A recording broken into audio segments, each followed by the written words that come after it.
Selama 7 tahun terakhir, pasar smartphone foldable didominasi sama Samsung.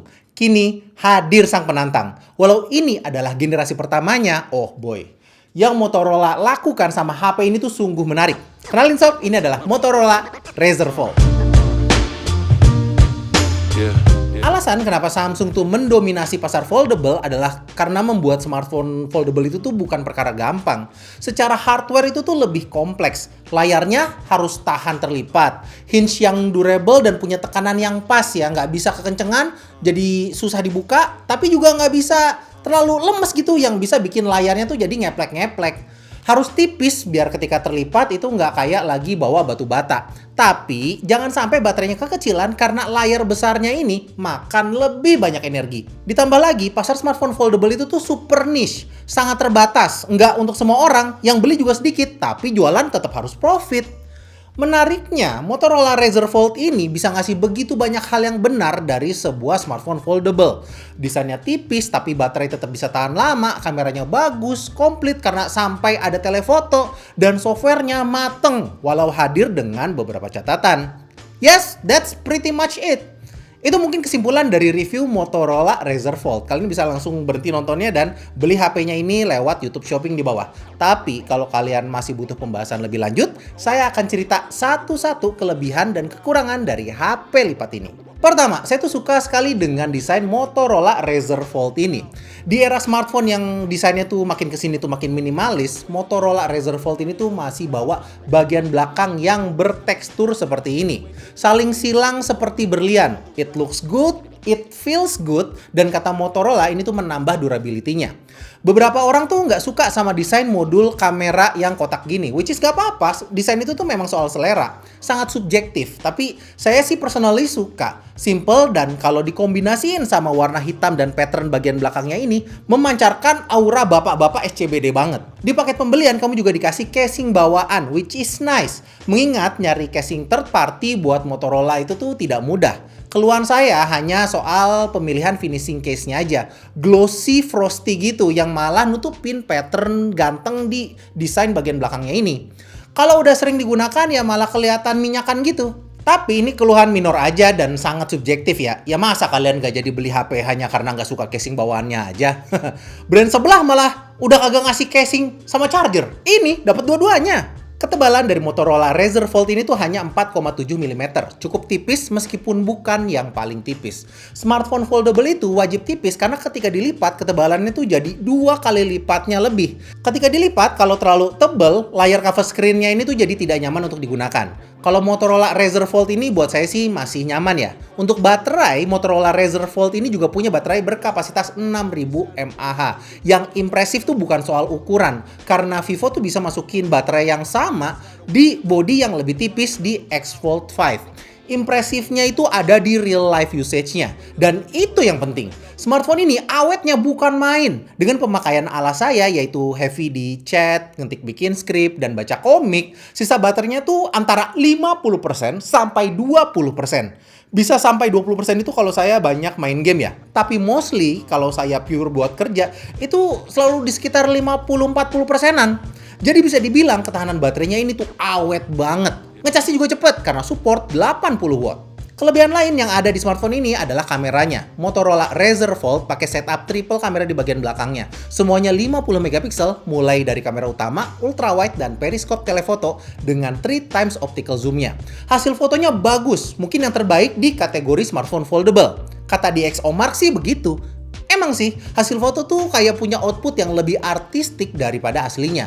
Kayak lagi di warung nih, lagi mau makan bakwan. Moto warungnya, lah kok cakep. Makan bakwannya sambil disambelin, foto, lah kok sedep.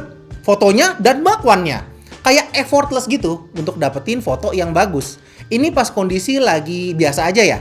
Pas kondisi mendukung, kacau. Lagi sunset, jepret, bagus banget kampret. Karena ini adalah smartphone foldable, kamu tuh jadi bisa selfie dengan kamera belakangnya yang bikin hasil foto selfie tuh jadi next level. Memang sih hasil foto tuh sebenarnya kayak sangat diproses ya. Tapi saya sih suka, kayak ada pesawat lewat nih, jepret, kok keren. Foto jendela pesawat sebelum take off, kok cakep. Kalau ini saya jepretnya pakai periskop telefotonya ya, dan hasilnya tuh sama bagusnya kayak kamera utama. Buat foto-foto jauh, periskop telefoto yang cuma 3 kali optical ini juga bisa di-push lebih jauh daripada optical zoom-nya.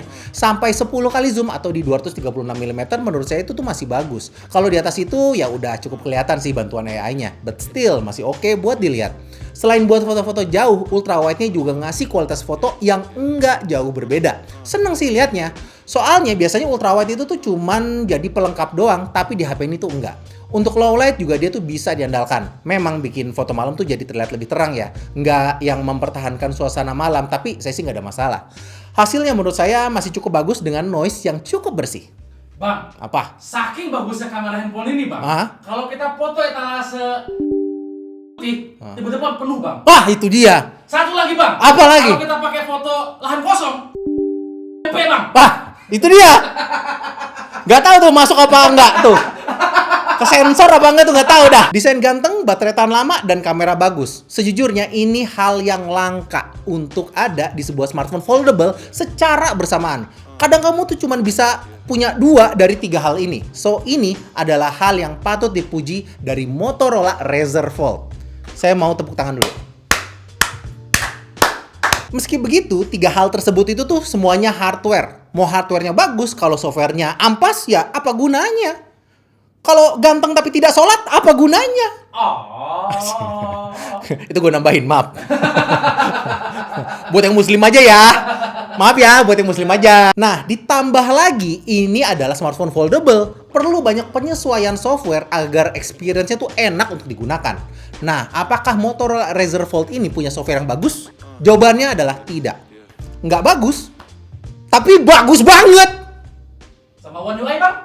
Makanya, lu jangan suka dibentur-benturkan begitu Loh, dong. ini kan pertanyaan netizen, saya kan mewakili. Kan UI kan terbaik One UI itu. Ya bagusan One UI. Iya. Ya.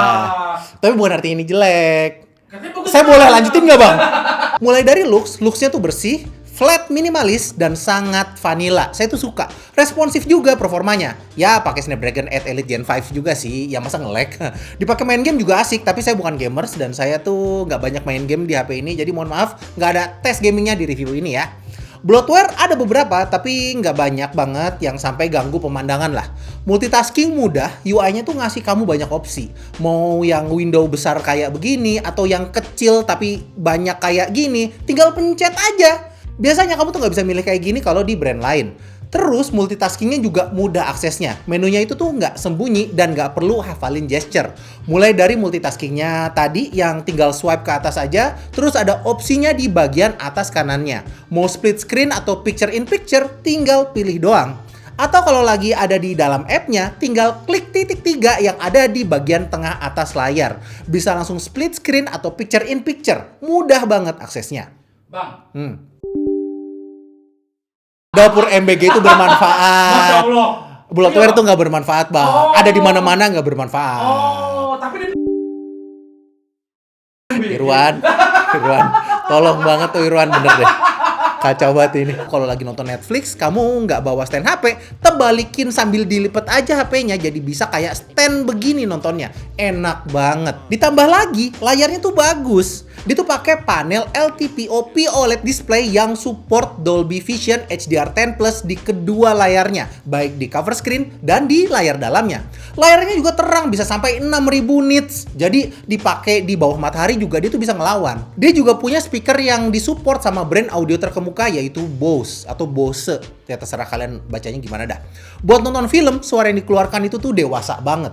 I mean, nggak cuman keras, tapi ada di porsi yang pas. Suara ledakan juga nggak cempreng ya. Berasa gitu, dentuman low-nya yang bikin experience nonton tuh lebih imersif. Saya tahu, saya tuh kedengarannya kayak dagang banget ya. Tapi percayalah, ini yang bener-bener saya rasakan. Menurut saya, HP ini tuh bagus banget. Bahkan terlalu bagus untuk generasi pertama. Ya, ini adalah smartphone generasi pertamanya Motorola. Saya ngomong begini bukan karena saya dagang ya. Tapi kalau mau beli, kamu bisa klik YouTube Shopping di bagian bawah layar ini. Ya, intinya, ini HP tuh bagus banget sampai saya tuh rela mindahin akun perbankan saya ke HP ini. Habis mau gimana lagi? Baterai HP-nya tahan lebih dari sehari, enak dipakai, ya tentu reliable banget kan?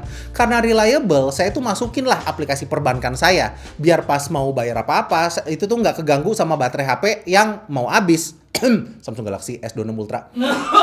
Tapi sebelum kalian memutuskan untuk membeli, ada satu hal yang menurut saya krusial lah untuk kalian pertimbangkan. Nggak satu deh, kayak 1,5 lah. Setengahnya itu adalah soal AI. Fitur AI basic tentu ada ya, kayak Magic Eraser dan lain-lain. Bekerja dengan baik lah fitur standar Google itu. Motorola juga ngasih beberapa fitur AI tambahan, hal yang tentunya harus diapresiasi. Cuman sayangnya bahasa Indonesia tuh belum disupport. Jadi misalnya kayak abis rekam suara terus kita minta transkrip dan minta dirangkum transkripnya, itu tuh belum bisa. Mungkin nanti bisa, I don't know. Cuman baiknya kan saya menilai yang sekarang aja kan ya. Kalau sekarang belum bisa ya saya akan bilang belum bisa. Nggak ngasih janji bakalan bisa di kemudian hari. Emangnya saya apaan, politisi? Tapi kan soalan Pak Prabowo, Pak. Makanya kita harus belajar bahasa Perancis. Itu cuma bisa bahasa Perancis kan? Bahasa Prancis bisa nggak ya? Nggak semua bahasa juga. Terus yang satu lagi adalah storage. Storage HP ini cuman 256 GB aja. Saya tahu memori sama RAM tuh lagi mahal. Kalian juga bisa lihat ya harga Samsung Galaxy Z Fold 8 series tuh berapa. Jauh lebih mahal kalau dibandingkan sama HP ini. Mungkin itu alasan kenapa Motorola Razr Fold ini punya harga yang oke, di bawah 30 juta. Ya karena storage-nya 256 GB. Jujur buat HP yang akan digunakan untuk produktivitas, kameranya bagus, menurut saya 256 GB itu tuh nggak cukup. Kamu mau pakai HP ini berapa lama emangnya? Ya kalau setahun aja mungkin cukup, tapi kalau mau lebih dari itu ya tentu sulit.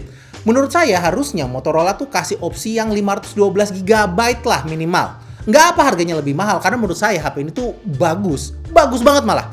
Everything tuh was right. Spesifikasi, baterai, user experience, gila bagus banget. Hanya storage aja yang bisa jadi penghalang. Kalau tetap mau beli, harga promonya masih ada sampai tanggal 10 Agustus. Itu udah termasuk bonus watch dan buds loop-nya.